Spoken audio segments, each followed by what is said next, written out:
The HTS-gymnasiet is a municipal upper secondary school in Järfälla, a community 17 kilometers north of Stockholm. The school is quite small, with only 250 students, distributed between 4 vocational programs: the hotel and restaurant program, the children and recreation program,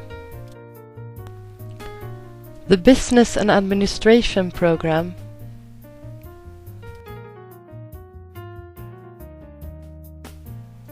and the handicraft program with hairstylist training. On all these programs, students have the basic upper school course in mathematics, Maths A. Before the project started, we math teachers did not cooperate about our teaching, and our meetings didn't primarily concern issues of instruction. When our classroom work went well, or badly, this topic was mainly treated in the teacher's lunchroom in the form of small talk.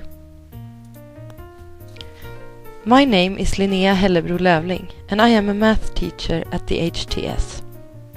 In our school there are only 2 or 3 math teachers. And during the 10 years that I've been working here, we have had very little collaboration around the actual teaching situation. We are not used to reflecting on what happens in the classroom together with other teachers. In the year of 2009, 64 persons in Järfälla community had taken the course Processes for School Improvement at the university. In Järfälla they called us process leaders, and we were meant to act as change agents in our schools. When Blossing started this project, I had just finished the course and was eager to start my work. I had the intention of doing everything right from the start.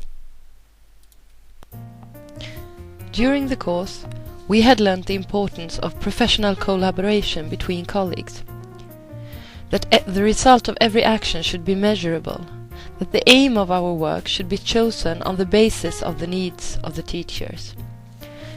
We had also learned how important it was to involve the students right from the start, and that all our actions should agree with recent research results, and so on. One of the most important things that I learned during this project is that we must allow our way of working to change little at a time. Our first development plan focused on integration of the math subject and other school subjects. We chose to start with the business and administration program and intended to increase our cooperation with the teachers of that program. We wanted to find the mathematical content of the program and were thinking that we might end up with a math teacher and a business teacher working simultaneously in the same class. Now, in retrospect, the first development plan seems very simple. Basically, it stated how many meetings we would have and what we intended to do. What we intended to achieve is not mentioned. At that time we only made plans for 1 year at a time, despite the fact that I really knew that you need several years to obtain permanent changes. When we started working according to the plan, we found that it wasn't quite realistic to give so much attention to only one program.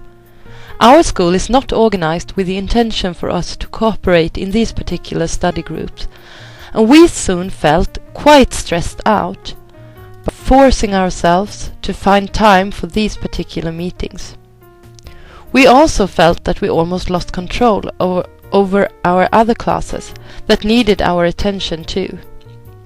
We noticed that this development plan didn't merge with the organization of our school, and hence we did something that only happened once. We tore the development plan apart and started over. Another thing that disturbed our concentration during the first year was the fact that we didn't quite understand the context of our work. I could sense a certain hesitation among my colleagues, as if they wanted to ask, What is it that Blossing wants us to do? How does our work fit into his research? We knew that his research concerned the role of the change agent and the professional collaboration between teachers. But we didn't quite understand how he could benefit from our work. I could constantly sense that my colleagues wanted to know what our mission was. Is it to improve our teaching, or is it to enhance the results of our students, or is it to develop our way of cooperating as a team? As a process leader, I had to address two different issues. One issue was, how do I get us to grasp the bigger picture and to understand our role in the research project, so that we can get some peace of mind and use our energy to work together instead. The other issue was, how do we develop the way we work together towards a professional school culture? These two questions resulted in a different kind of plan. This plan was separated into 3 different tracks that constituted a macro design. One track about HTS-gymnasiet as an organization. One track about the teacher's learning process.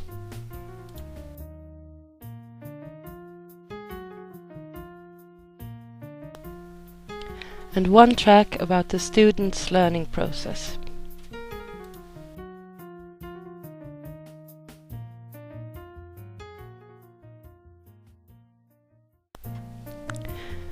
This division made it easier for us to understand our situation. One of our missions was to develop our way of working together as a team, and to develop a professional culture where we reflected on our daily teaching systematically and together. This was the part that interested Blossing the most.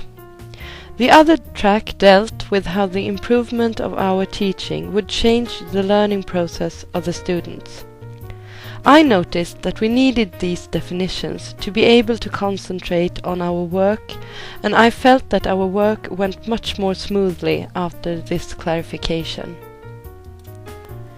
From this plan, it was obvious that the first track was a matter that mainly interested the head teacher, who had to consider whether and to what extent our school should use process leaders to develop professional cooperation between teachers. The second track stated that we would refine our way of working together as a team and try to develop a professional culture where we reflected on our everyday teaching systematically and together. This was the part that interested Blossing the most.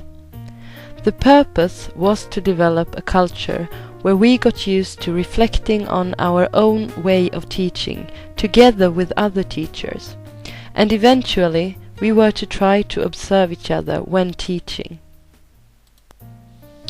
The third track dealt with the matter of students' learning process. This was the theme of our work at school, and during this period we focused on increasing the students' influence on and responsibility for their own learning. We did this by using various methods and focused on measuring the results from our efforts. The purpose was for us to be more scientific in our work and to ask ourselves, how do I know that this is working? When you are in front of a class, you tend to just feel whether your teaching works or not. And sometimes you feel just great because a few of your students took active part and answered your questions. We found it very difficult to establish what to achieve, what should be measured and how to measure it. Quite honestly, we still have difficulties in this area, although we have taken some steps towards a more systematic approach. These are some of our lessons learned. Having a good macro design is essential to stay on track when everyday problems tend to take over. It helps you visualize the journey that is both ahead of us and also makes us see the part of the journey that is already behind us. The primary intention is, of course, to follow the plan as stated by the start of the year. But sometimes you might need to evaluate your intentions and make changes to the plan. It's important that the actions in the work plan merge with the organization in general. The work should take place in a group that has meeting hours that are devoted to developing the art of teaching. To have a plan that is based on a group of people that have to struggle to find time for meetings, or that have various other matters to attend to during their meetings, is not realistic. As for its content, it's really important that it is intimately linked to our everyday work. If it's not directly applicable on our teaching, it tends to feel less important when the everyday work takes over.